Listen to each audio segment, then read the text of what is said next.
Hello friends, today we're going to review the book Big Nate in Remain Calm.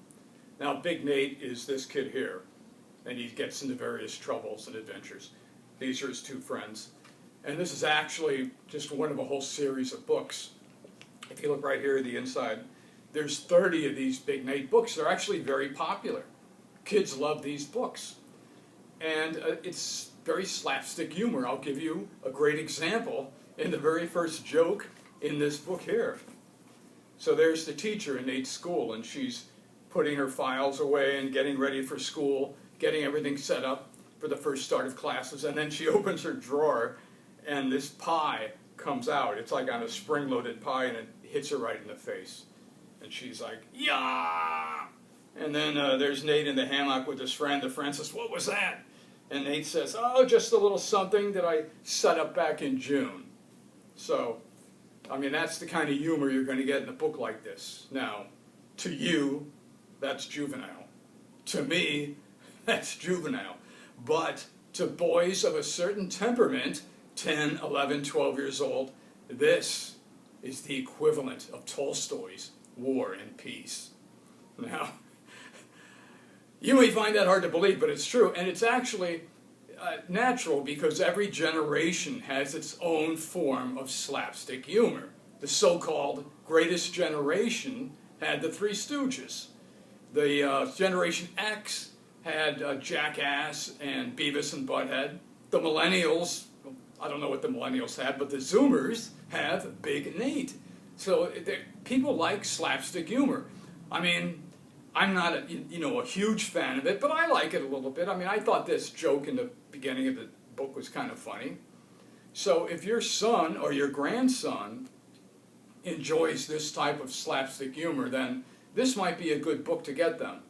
Just two things I want to warn you about. Sometimes the author of these books gets a little bit over the top, a little bit risque in his jokes. So you may want to go through the book first, whether it's this one or another one in the series, and make sure it doesn't have any of those jokes in it, anything that you wouldn't want your son to read. If it does, just tear the page out. Now, I haven't been able to go through this book page by page, but I did skim through it, and there was something on page 89 that I thought was a little bit, the humor was a little bit too bold or too harsh, so I ripped the page out. This is it. I just tore the page out. And the kid I'm giving this book to next week, he's never going to notice it.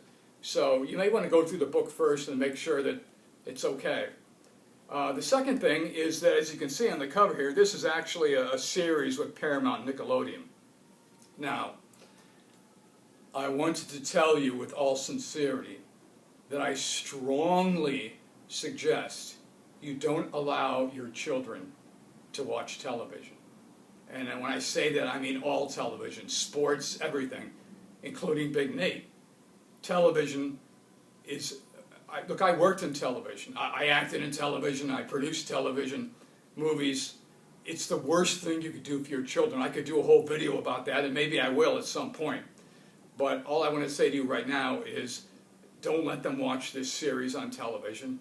And I would, again, strongly, with as much emphasis as I can, recommend that you do not allow your children to watch any television at all.